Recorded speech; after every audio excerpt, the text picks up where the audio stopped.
காலையில் எந்திரிச்சு இந்த சகர் வைக்கிறதெல்லாம் பிரச்சனை கிடையாது. இந்த தனியாக உட்காந்து சாப்பிட்றது இருக்குல்ல, அது ஒரு மாதிரி கடுப்பாகுது. என்னன்னு தெரியல. நீங்கள் நினைக்கிறதும் சரிதான். ஏன்னா வெளிநாடு வந்தால் எல்லாத்தையும் பழகிக்கணும் தான். நம்ம தனிப்பட்ட முறையில் எல்லாத்தையுமே நம்ம அனுபவிச்சு தான் ஆகணும். இருந்தாலும் நம்ம உள் மனசு பார்த்தீங்கன்னா ஊருக்கு தான் போயிட்டு வருது. நம்ம ஊர்லலாம் பார்த்தீங்கன்னா பொதுவாக வீட்டில் உட்காந்து ஃபேமிலியோட எப்போயுமே சகர் வைப்போம்.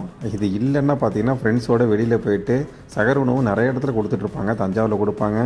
அதிகமாக சொல்ல போனால் நான் திருவையாறு போகிறப்பெல்லாம் பார்த்தீங்கன்னா நடுக்கடைங்கிற ஒரு ஏரியாவில் நிறையா சாப்பாடு கொடுப்பாங்க. அது நல்லாவே இருக்கும். திருவையாறில் பார்த்தீங்கன்னா என் மச்சான் ஒருத்தர் இருக்கான். நான் திருவையாறு போகிறப்பெல்லாம் பார்த்தீங்கன்னா நாங்கள் சகர் சாப்பாட்டுக்கு வெளில தான் வருவோம். அது ஒரு மாதிரி எல்லாரோட சேர்ந்து உட்காந்து சாப்பிட்றப்ப தனி வைபாகவே இருக்கும். இந்த வீடியோ பார்த்துட்டு இருக்கவங்க ஊரில் இருந்தாலும் சரி, இல்லை வெளிநாட்டில் இருந்தாலும் சரி, தனியாக உட்கார்ற ஃபீல் எப்படி இருக்குன்னு சொல்லிட்டு நீங்களே சொல்லுங்கள். ஒரு வழியாக புலம்பிக்கிட்டே சகர் சாப்பாடை முடிச்சுட்டு அதுக்கப்புறம் டியூட்டியும் முடிச்சுட்டு கரெக்டாக இஃப்தாருக்கு வெளில கிளம்பிட்டோம். இஃப்தாருக்கு போயிட்டு வழக்கம் போல் மஜ்பூஸ் அண்ட் சிக்கன் சாப்பிட்டு முடிச்சதுக்கப்புறம் லைட்டாக தலைவலிச்சதுனால் டீ குடிக்க வந்தாச்சு. புதுசாக ட்ரை பண்ணுமேன்னு சொல்லிட்டு கேரளா ஹோட்டல் தான் வந்திருந்தோம். இங்கே பார்த்தீங்கன்னா வச்சுங்க சுழியம்னு சொல்லிட்டு ஒன்று கொடுத்தாங்க. அதில் வந்து பயிரும் அந்த தேங்காயும் போட்டு சூப்பராகவே இருந்துச்சு. அதுக்கப்புறம் டீயும் ஓகே ஓரளவுக்கு நல்லா இருந்துச்சு. அதுக்கப்புறம் அங்கேருந்து குடிச்சிட்டு நம்ம நண்பர் மார்க்கெட்டுக்கு போயிட்டு வந்துடுவோம் அப்படின்னு சொன்னாங்க. சரி ஓகேன்னு கிளம்பி மார்க்கெட்டுக்கு வந்துட்டோம். அங்கே பார்த்தீங்கன்னா வச்சுங்களேன் ஏலக்காய் வந்து 2 டிஃப்ரெண்ட் ஷேட்டில் வச்சுருந்தாங்க. இது வந்து காஞ்ச ஏலக்காய், சரியான ஸ்மெல்லு.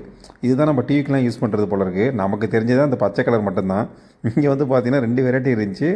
அந்த காஞ்சது செம்ம ஸ்மெல்லாக இருக்குது. நீங்கள் ட்ரை பண்ணி பாருங்கள். அதுக்கப்புறம் ஒரு 200 பைசாவுக்கு மட்டும் அந்த ஏலக்காய் வாங்கிக்கிட்டோம். வாங்கினதுக்கப்புறம் அங்கேருந்து கிளம்பி பங்காளி மார்க்கெட் வந்தாச்சு. பங்காளி மார்க்கெட்டில் ஃப்ரூட்ஸும் கொஞ்சமாக வெஜிடபிளும் வாங்கிக்கிட்டு அங்கேருந்து நம்ம நடக்க ஆரம்பிச்சிட்டோம். இந்த பங்காளி மார்க்கெட்டு போகிறப்ப மட்டும் பார்த்தீங்கன்னா நல்ல ஹிந்தி தெரிஞ்ச ஒரு ஆளை கையில் வச்சு கூட்டிகிட்டு போங்க. இந்த மார்க்கெட்டை பொறுத்தவரையும் நீங்கள் பேச பேச பேச எவ்வளோ கம்மியாக வாங்க முடியுமோ அவ்வளோ கம்மியாக வாங்கலாம். நம்ம பேஜுக்கு புதுசாக வந்தவங்க மறக்காமல் ஃபாலோ பண்ணிக்கோங்க. அடுத்தடுத்து ஒரு மொக்க விலாகில் வந்து உங்களை சந்திக்கிறேன். அது வரையும் டாட்டா.